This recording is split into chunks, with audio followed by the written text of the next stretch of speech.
علیپور څوک دی او ولې بهسود ولسوالۍ کې جبهه جوړه کړې ده. علیپور چې په قومندان شمشیر هم مشهور دی او اوس د میدان وردګو په بهسود ولسوالۍ کې د ځایي ملیشو قومندان دی.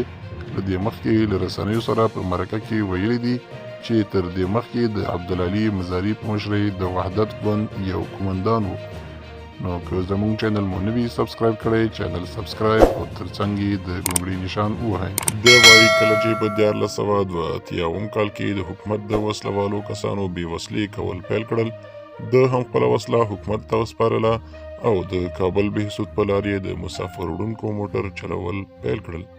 د علیپور په وینا په بهسود ولسوالۍ کې د خلکو پر کورونو د کوچیانو له برید او په 1490 کال کې د طالبانو له لوري د دې ولسوالۍ د خلکو له وژل کېدو وروسته یې په بهسود کې د مقاومت په نامه جبهه جوړه کړه.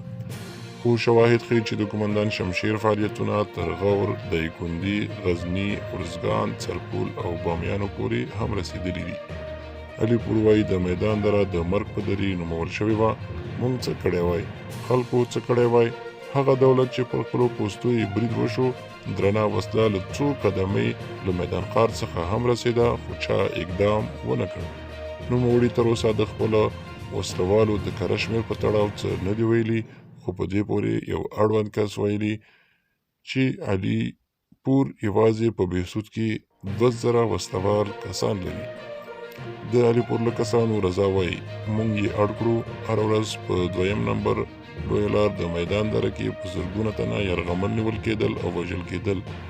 د علیپور یو بل کس هم وویل ما یوه غوا په 15,000 خرڅه کړه او دا کلاشینکوف مې وپېره. د 1499 کال د لیندۍ 4مه نېټه وه چې ملي امنیت علیپور د نامسؤلو وسلوالو د ناقانونه فعالیتونو، باج اخیستنې، اخاذې او پر امنیتي ځواکونو د برید په تور ونیوه.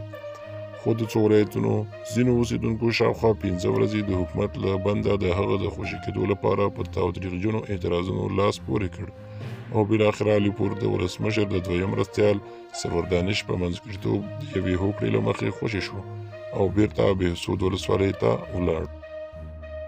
د ولسمشر د ملي امنیت سلاکار حمدالله محب تېره ورځ وویل که چیرې علیپور غواړي کولی شي د امنیتي ځواکونو په چوکاټ کې فعالیت وکړي.